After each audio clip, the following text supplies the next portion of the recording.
Hey, I'm excited to be on the show today with you, friend. Hi, I'm Byron Tyler. Welcome to Mid-South Viewpoint here on the Bot Radio Network. And I have a couple of dear friends I'm looking forward to introducing you to.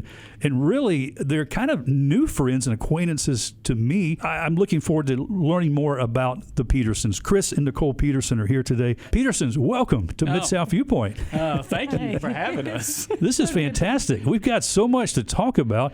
I've got like a book of questions for you guys. But we're going to have a great half hour together to get to know the Petersons. I know the Petersons from my church, Mission Church, here in Memphis, where Chris serves as one of our elders, and Nicole is quite involved in ministry through the prayer ministry, and I don't know what else all you guys do, but I know you do a lot. So thankful for the Petersons' family and ministry. They have 3 precious daughters, and they're beautiful, they're growing, and I know you've got a busy family. Matter of fact, for us to arrange this interview today was kind of a scheduling issue, right, Nicole? Make sure we could get it done? Yes. Yes, absolutely. We actually had to reschedule to make it convenient for you because you're involved with even other ministries outside of Mission Church, too, which we want to talk about today.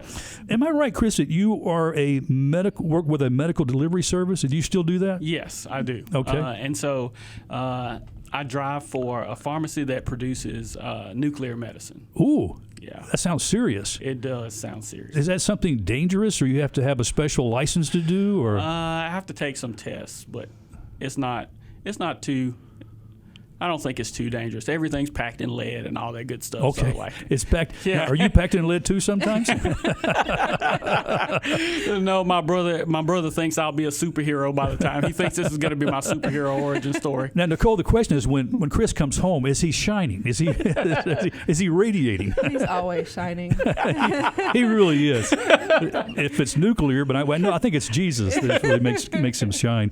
But so you grew up in Corinth, Mississippi, and attended Corinth High School. Yes. Tell me about growing up in Corinth. Well, Corinth is a very small place, but it's home.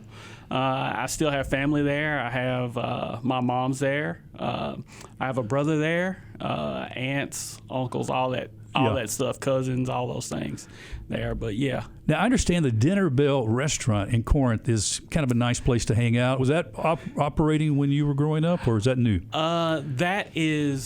That was post-adulthood for Okay, me. Post-adulthood. Yeah. Have you been to the Dinner Bell? I have been. Okay. We have been. Nicole and I have both been. Thumbs up, Nicole. Down. Putting you on the spot here. Thumbs up. Thumbs up, okay. Southern food, you can't ever go wrong. Got to have some turnip greens. Yeah.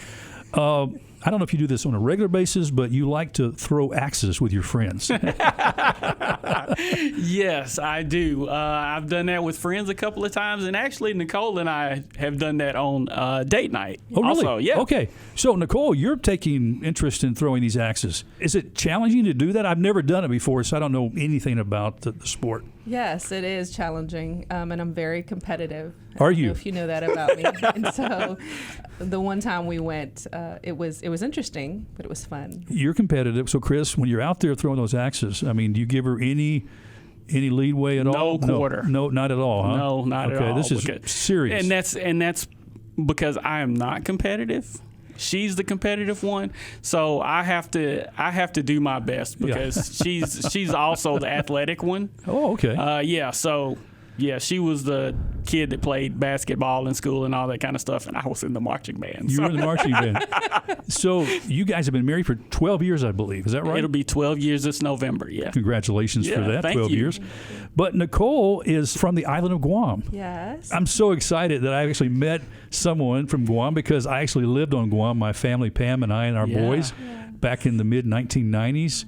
And served with a ministry called Trans World Radio. Yeah. And I have such fond memories. That was a big move for us. Our kids were like, 11, 8, and 4. Our youngest was 4. Joel was 4 when we moved to Guam. So we have great memories. We never thought we would come back, but we're not here to talk about that story. Yeah. It was an incredible, beautiful place to be. And experience there, the people we met. So, Nicole Mantanonia was your maiden name. Yes. And so tell me what it was like to be a Mantanonia. I was one of those kids on the island that didn't realize how beautiful it was.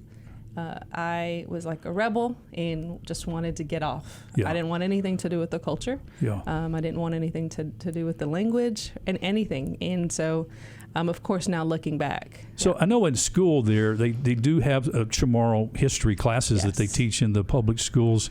And I know from my past experience, I'm assuming they still do teach Chamorro language, because even a lot of today's generation of children don't necessarily learn the language unless their parents are speaking it at home. Did you learn Chamorro when you were growing up? I did. It was actually one of the requirements to graduate to take the language for a year. I did learn it. My mom spoke it. My mom and dad spoke it. And family spoke it, but I didn't ever want to speak it myself. Yeah. Tell us something about the Chamorro people that stands out to you, life living on an island. I can say that we're very hospitable. Like, that's just in our DNA. That's so true. I know Yes. that personally. Yes. The Chamorro people and living on the island, whether you're Chamorro or not, if you're living on Guam, every holiday is bigger than you can imagine. You think we celebrate 4th of July big here, or Liberation Day. I mean, is even bigger. Mm-hmm. And they have a Liberation Day parade. Correct. And one year, the local PBS channel, I'll say this very quickly, they always broadcast the parade, and our radio staff, because I was working with TWR, would host the show for that parade. And the guy who was supposed to do it left the island, and he needed a fill-in. So I was the fill-in and did it. Normally, I guess a parade like that would take about 3 hours. It was about a 7-hour parade because every float stopped, and the governor gets and shakes everybody's hand on the float, and they exchange gifts. And it's just an experience, Yes. But it's beautiful, like how the people celebrate. And like you said, everybody is so hospitable. They welcome you. And, I love when election time is, because all the candidates are out on the road with donuts. They'll have a tent set up and they'll have, food set up for you to stop by and, and eat and fellowship. Yeah. Well, I wish we could do that here, Yeah. We'd probably feel a lot better about our elections that way. That's right. That's right. We would at least, would be satisfied with food. That's for sure. But also, after the election, even if the candidate doesn't win, they usually will stand on the side of the road and hold thank you signs and thank you. That's how hospitable. Yeah. As you mentioned, Nicole, they're so hospitable there. Okay, so you grew up on Guam. You didn't want to be there. You wanted to leave. Now, Chris, you were from Corinth, Mississippi. How did the two of that's the big question. How did you two meet? Work, actually. We used to, actually, Nicole still works there. She works for FedEx. Well, I mean, there had to be a transition. I mean, how did you escape? How did you get off the island? Yeah. So. And when did you leave? When did you leave Guam? I graduated from high school in 2001, and as soon as I did, I wanted to go, and so we moved to Memphis. Of all places, we moved to Memphis, but so I moved back after I graduated from high school. Yeah, you Of already had course. family here in this Yes. area, right? Oh, did you? Yes, Okay. I had an uncle and an aunt who lived out here in their family. How about that? I keep bringing back memories from Guam because I love it so much. But I had the privilege. You were there when the Archbishop of the island was Anthony Apurin. I don't know if you remember him or not, that name of the Catholic Church. I say that because when I was on the radio there, I did a kind of a local talk show on KTWG AM 800. That was the Christian radio station, which is still operating today. Wow. We were like the first evangelical radio station that the Archbishop came and did a radio show on. That's awesome. And then Dr. Debbie Perez, Dr. Chris and Debbie Perez were part of a clinic there. You might not remember the Perez's, but she did a radio show with me on women's health, call-in show. People would call in. Anyway, we're not here to talk about all that. We can talk island stuff later. Yeah. But I did want to bring that part up because it's such a unique place. U.S. territory, but a beautiful island, very strategic place for the U.S. And thank God for Guam and Hafa-Day. Yes, half a day. Yeah. So now that I'm an adult and looking back, and after starting my own family and having kids, of course, I realized how just naive I was. And, of course, now I want to cook all the foods and like speak the language and teach the language to my children. But I just realized how just naive and silly I was when I was younger, I will say it did take her mother fussing at her a bit for me to actually get Chamorro food. Like, we were married for quite some time before she started cooking Chamorro dishes. It took a minute for me to I'm going to tell you, understand that. you know, I'm on the production team at church, and on Sunday mornings, often when they take turns bringing food in, when Nicole brings her rice, there's no rice like it. You know, you can't find rice like that in any restaurant in Memphis. It's incredible, and I love it. We love it at home too, because whenever she fixes rice for the production team, she fixes enough for home too. So you benefit too then. Yeah, absolutely. That's awesome. Well, we want to get into some serious things and some fun things too, but when it comes to marriage, met at work, was it love at first sight, Nicole? Well, he'll say, Chris will say that he sought me out. There's a big debate on that. So that will never be. Did you seek her out first? Yes. Yeah, we don't have time on this. Okay, we won't go there. We don't want to start a family feud or anything right now. We're going to need a part 2 and 3 if we get into all that. But so you met, both of you believers at that time? So no, not I knew of God. I knew He existed. I grew up in the Catholic Church, and so I didn't have a personal relationship with Him. I can say that much when we first met. Yeah, and I grew up going to church, and it was foundational, but I didn't have a personal relationship with Christ either. Yeah. So that's how you entered your relationship. Correct. That way. Yes. So when was it that the message of the gospel you sparked and you understood it was a gospel done and not a gospel do? Yeah. So that was, what year was that? Do you remember the year? It was in, I want to say 2009. Okay, yeah. So I don't remember the year. She's better at that. So about 2009, I was just at a place where I had the foundation, but I didn't have the relationship with Christ. I'd walked away from the church, to be perfectly honest, and I didn't see myself. I didn't see a future where that was going to be a thing for me or my family or anything else. Of all things, my younger brother, Corey Peterson, begins to pastor a small church in Corinth. And that was really the thing that drew us back in. So we were driving from Memphis to Corinth every Sunday to sit under my brother's teaching. But my brother has a lot of health issues, so he was only able to do it for 2 years, and the strain was just too much on him. So he retired effectively, and so we kind of, my wife was gracious. She let me sit around for a couple of months, and then she came to me and she said, "Okay, it's time for us to find a place here." And I said, "Okay." We went.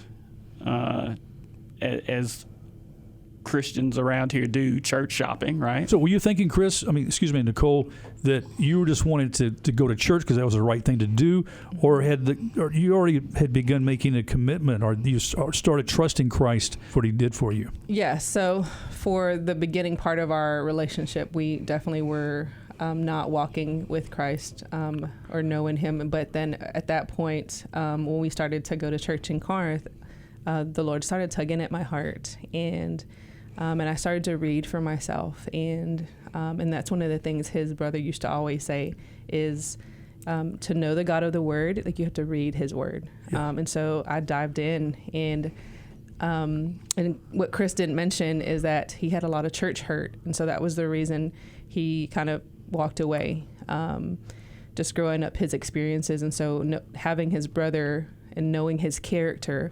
That's just looking back, God orchestrated that because we wouldn't have. I don't know how else, and he says it all the time. Yeah, he doesn't know how else God would have brought him back into that. And so he started tugging at my heart, and when we got back, she's being modest. She was on fire. She was on fire at that point. Yes, and so we started to one of the first churches we went to was High Point Church at the time, and I heard the gospel. And I was like, so what does it mean to be saved? You know, and like I was questioning all of these things, and I broke down, and I was like, Lord, like this is you. Like I want you, I need you in my life. And so from that point, it was 2011, the fall of 2011, that I gave my life to Christ. That is beautiful. Yeah. That is beautiful. And so shortly after, Chris, was it due to the fact that Nicole you were seeing a change in her life, that the gospel that she was trusting was something real? Mm-hmm. Absolutely. Our personalities work in a way that when my wife is on fire for things, like I'm just starting to heat up. You know, like I don't know what that is, but it works for me that way too. I don't know why. And so she was on fire for God, definitely, and I was just kind of easing back into it. You know, just it's because of my history, I guess. But when we got there, another thing was like they just loved us. I don't think I had experienced Christians being so loving before that moment, or maybe I didn't recognize it before. Yeah. But my eyes were open to that, and the way they just loved Nicole and I, and loved our children. I just knew, I need this. Yes. So he also dedicated his life at the end of 2011. Yes, we were both baptized in 2012. Yes. Yeah. Yes. I remember when you were baptized. Yeah, I do. Yeah. Well, again, the grace of God working through the gospel, the power of that, because the Bible says it's the power of God into salvation for everyone who believes. We can get foggy vision when you have these church hurts and things that happen to us, and that's so sad that happens, and it can cause many people to reject, as you say, the church, who haven't really seen the true gospel. Yes. If the church isn't living that out, right, and that's not their center, that's not their all, Yeah. What an important thing to keep the gospel, as a forefront. Now, in your marriage yourself, did you have any challenges or difficulties in your own relationship, or did you guys just pretty much click pretty good this whole time, these past 12 years? I'm sure it keeps getting better. Oh, it absolutely gets better every day. But it hasn't. It has taken work, and so I just wanted to make a correction to our just the dynamics of our family. We're actually a blended family, so there's 5 total kids. Yes. Okay, yeah. Yeah, and so Chris has a 31-year-old from his first marriage that he raised since he was 2, and then a 21-year-old daughter from his first marriage. Yes. And then I have a 20-year-old son from a previous relationship, and then the 2 youngest girls are ours. We call them our bridge babies. Yes, they're our bridge babies. And they're 14 and 7. Yes. And so that the dynamics of our relationship, it definitely made it difficult in the beginning, trying to co-parent with the other parents, and yes. And so but we made it through, and we kept pushing, and we learned early on that it takes time and it takes effort to put into your marriage, that it just doesn't happen. It's not happenstance. No, it doesn't. It does take work, right, Yes. Chris? Yes. Oh, absolutely. Sanctification is a slow burn, right? And so, while we're trying to navigate these relationships outside of our home, right? It causes stress inside our home, it was just the sanctification process, year over year. I feel like I think we had these moments where we would just look at each other and go, yeah, that thing wasn't right. There's definitely room for repentance here, right? Yeah. And we're going to move forward from there. Yeah. Oh my goodness. Well, I know this is something else that's taken your hearts, is a passion for a biblical view of marriage. Yes. And that's real important. I mean, you guys have been committed to that, and it's so far that you're actually, doing seminars, and you're taking this to where couples need it most. Yes. Trying to help them see what a biblical view of marriage. What does a biblical marriage look like, and why is it important? Well, I want to start off by saying neither Chris or I had neither one of us had a good example of what a biblical marriage should look like on either side. And that was definitely important to us. We want that for our children, and we want to model that for others.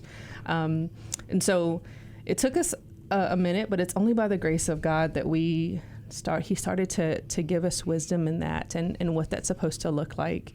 And, in Ephesians, it talks about how we're supposed to submit out of reverence for Christ first, and then I submit to him, and he loves me as Christ loves the church. And so, the word submit there's just this negative connotation to that, and definitely, and I'd always looked at it that way. But now that I understand it and what that truly means, and that submitting to my husband is really me submitting to Christ, it made that easier for us. But we know the importance of it, and we want to do whatever and be used as a willing vessel, however he wants to use us, whether it's here or whether it's in Peru. Yes. But yeah, so were you going to say something? No, you're great. Yeah, and I just want to add something. I remember the late Adrian Rogers said, what wife would not want to submit to her husband if her husband loved her as Christ loved the church, and he was willing to give his life for the church. Yes. And that's sacrifice. That is showing true love. Yes. And when that's part of the relationship, the dynamic of that, it fits. It's just, this is right. And this is the way God designed it. Yeah. And I heard Tony Evans talk about this last night. I mean, he was getting fired up about the covenant marriage and what it looked like and wide submission. And, and of course, as you mentioned, that word is not in the world's definition of a relationship today, Yeah. As Christians, it doesn't matter how the culture changes. Our standard, our norm is biblical, right? It's the Bible. Absolutely. And, and I think Nicole recognized that probably before I was in a place where it was easy to do, right? Like, so I feel like she courageously walked into that even before I was in a place, the place I should have been. So I think I hope and pray that it's gotten easier for her over the years as I've submitted myself to Christ, right? So like the more I grow in my relationship with Christ, the easier it is for her to be able to submit. Well, and there's that example, like you're saying, because that was lacking looking at both of your parents, but that when Nicole sees that in you, there's that example, you leading as the husband. Yeah. And then it makes it, it does make it easier, right, Nicole, to submit or to see God's view of what marriage should look like. Yes. What do you find that couples that you talk to, and I know you guys work with a lot of marriage couples, married couples, what do you see that they are struggling with most today, right now? Is there a common denominator among them? Unfortunately, I think most couples are, even couples in the church are struggling with the same things that couples outside of the church are struggling with, right? And so when the world, you're bombarded with the images the world presents to you, right? Like your finances ought to look this way, and you ought to have this car, and you ought to have this house. And when those expectations aren't met, right? And probably one of the biggest struggles would be social media too. We see where all you see are the people's highlight reels, right? And so when you look at your own life and you're like, well, we're not on vacation, this many times, and we're not going here and we're not eating here, right? Like there's this comparison thing that couples tend to struggle with. Yeah, and I mean, I can speak for myself, but then I see it in the women, especially that we have had an opportunity to speak with. So for myself, one of the things that I struggled with, and I see it in other women, is that I was trying to get everything that I needed, for instance, security and love, that only only the Lord that can provide vertically for me. I was seeking that horizontally. And so that was breaking down, and that was a weight on Chris. When I finally realized that, when the Lord gave me revelation and just wisdom in that, I realized that it was a weight, like I said, on Chris, but then also he cannot fulfill those things for me perfectly, right? He's here as my husband to love and to serve and to give me the security and make me feel significant. But ultimately, that's what I needed from Christ. And so I see that that's a really big issue among wives is putting that burden on their husbands that they cannot fulfill. Yeah, and I think you got a great point there, but I think it goes again for men too. We can have just unreasonable expectations for one another, what they are supposed to fulfill in me, when you get married. Yeah. I mean, there's the bliss, there's the honeymoon period that we talk about. It could be, a year, 2, 3 years. Some people it might last longer, but, I'm talking about that emotional, that feeling of passion for each other. Yeah. As you've been married, we've been married now for 39 years, It is an act of the will, an act of a will and an act of, like you said, of submission, not just the wife to the man, but to one another, in the home. I struggled in the beginning it's so wonderful to look back at it now and see the way God was working in both of us, because Nicole was struggling with just having me fulfill these things that she needed from God, and I was struggling with being able to love her the way that Christ loved the church, because I was very good at loving myself, right? Like, it's easy to love yourself, right? Like, I know what I want. And so that was the thing. And we both had this moment of revelation, like really about the same time, where she realized, okay, I'm looking to my husband instead of looking to God in certain aspects. And I also realized that I was not sacrificing for her in the way that I should. And so it seems silly now when we talk about it, but I was just like, I came home one day and I was like, man, like, she's my number one human being, right? Like, that you are my number one human being, and I am not treating you as such, right? Yeah. Instead of standing beside you and fighting with you against the things where the insecurities you have, right? Like, just by my the habit of loving myself more than I loved her, right? I was feeding into her insecurities. Yeah. And it wasn't that I was necessarily doing anything to make her insecure. I just wasn't helping her fight her insecurities. Oh my, I can, and it doesn't change. I mean, I think that's something we have to continually deal with. Yeah. I know whether you've been married 12 years or 39 years or however long, it's because it's the flesh, and it's, you're continually looking at what satisfies you, where do you get your security from, and what do you define as success. Yeah, and it's an act of love. I mean, even when I wake up and I don't feel in love with my husband, like, I have to, it's the actions behind it, and I mean, it's the gospel. When we forget the gospel, we don't love each other well. When we forget that Christ went first, that he loved us first, that, and so when we forget that and we don't respond to each other in that way, when we're not living out that gospel walk, then we find ourselves, in arguments and in things like that, at each other's throat. I'll tell you what, before we continue here, our time has slipped away on this program.